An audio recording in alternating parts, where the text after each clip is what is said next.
Today's series is feminism. I believe most of you have heard of this notion, but what exactly is feminism? How has the earliest feminism evolved into today's feminism? What is the so-called male and female's language? And how can feminism be used to criticize literature? These are the questions we'll talk about today. Again, the contents are mainly based on beginning theory.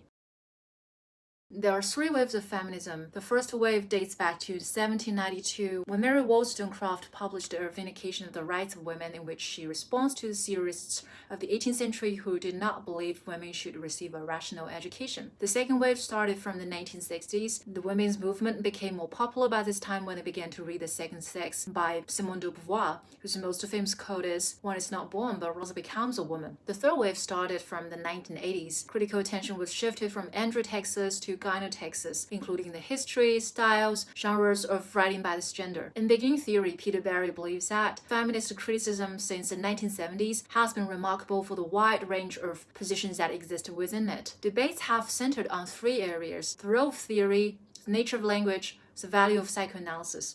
The next two sections will look at the first two of them.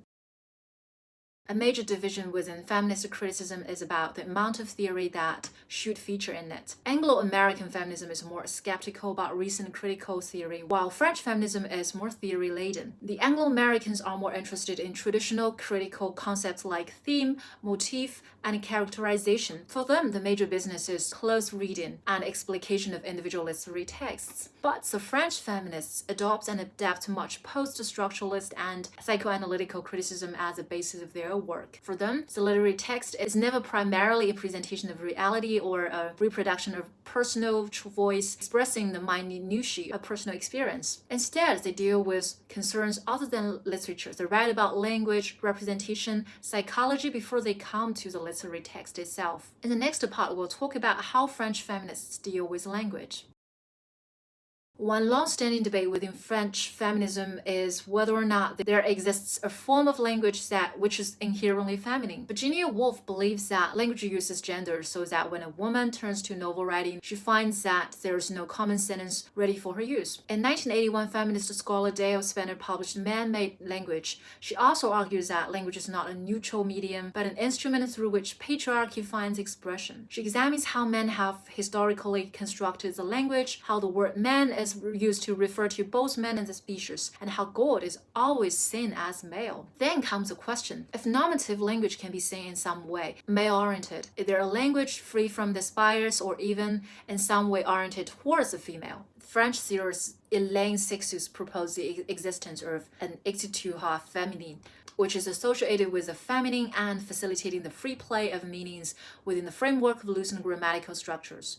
The user of écriture féminine is seen as a kind of freedom fighter in an anarchic realm of perpetual opposition, snapping at the centers of power. Further expression of the notion of écriture féminine is from Julia Kristeva, Bulgarian French literary critic. She uses the terms the symbolic and the semiotic to designate two different aspects of language. The symbolic aspect is associated with authority, order, fathers, and repression. This facet of language maintains the fiction that the self is fixed and unified. By contrast, the semiotic aspect of discourse is characterized not by logic and order but by displacement and slippage, which suggests a much looser, more randomized way of making connections, one which increases the available range of possibilities. Or we can say the symbolic aspect of language is a side stressed by the structuralist, the Saussurian network of differences, while the semiotic aspect is a realm of floating signifiers, random connections, and improvisations, everything that is entailed in the post-structuralist view of language. For some feminists, this semiotic female word and language is a vital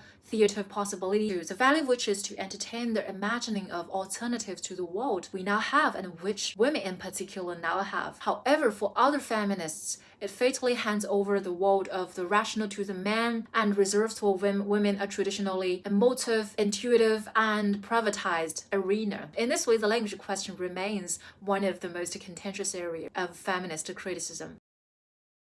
The text is Wuthering Heights, and the criticism comes from literary critic Sandra Gilbert and English professor Susan Guber's books Mad Woman and the Attic. Before we go to the criticism, a quick summary of the plot of Wuthering Heights. An orphan brought to live at Wuthering Heights by Mr. Earnshaw, Heathcliff falls into an intense love with Mr. Earnshaw's daughter, Catherine. After Mr. Earnshaw dies, his resentful son Hindley abuses Heathcliff and treats him as a servant. Because of her desire for social prominence, Catherine marries Edgar instead of Heathcliff. Heathcliff's humiliation and misery prompt him to spend the rest of his life seeking revenge, both on Hindley and Catherine. He acquires a fortune and uses his extraordinary powers of will to acquire both Wuthering Heights and the Grange, the estate of Edgar. Gilbert and Gilbert's strategy with Bronte's novel is to see it as a female version of the education novel. In an education novel, the hero's growth to manhood is traced as a process of triumphant self-discovery. In this process, an identity is discovered and a mission in life is conceived. However, for the heroine, things are different. An equivalent novel like Wuthering Heights about the growth to womanhood records a process of anxious self-denial. Gilbert and Gilbert say that what Catherine or any girl must learn is that she does not know her own name, and therefore cannot know either who she is or whom she is destined to be. The process of denial involved is described as social castration. Catherine has to leave behind all her instinctive preferences signified by the Heights and take on an alien attitude signified by the Grange. The point of the word castration here is that in order to achieve acceptability and femininity, Catherine has to lose a power which men take for granted. This is symbolized by the phallic guard dog, purple tongue hanging half a foot out of its mouth, which bites Catherine's foot as she enters the Grange. She then undergoes imprisonment at the Grange, similar to that undergone by traditional heroines like Snow White. The Grange is a home of concealment and doubleness, and here Catherine must learn to repress her own impulses, must girdle her own energies with iron stays of rhythm. This education in doubleness involves an actual doubling or fragmentation of her personality as Heathcliff. Her rebellious alter ego is forcibly excluded from her life. In the spirit of self-denial, she marries Edgar, even though she says that Heathcliff is more myself than I am. Also, the marriage inexorably locks her into a social system which denies her autonomy. So Heathcliff's return, the return of the repressed, represents the return of her true self's desires. See the inevitable descent into self-rejection, as in a scene she cannot recognize herself in the mirror, and also her descent into self-starvation, madness, and death. They all belong to a complex of psychoneurotic symptoms that is almost classically associated with female feelings of powerlessness and rage. In this way, the events of the novel are strongly read as emblems of the construction of gender identity. That's all for today. See you next time for some other theory.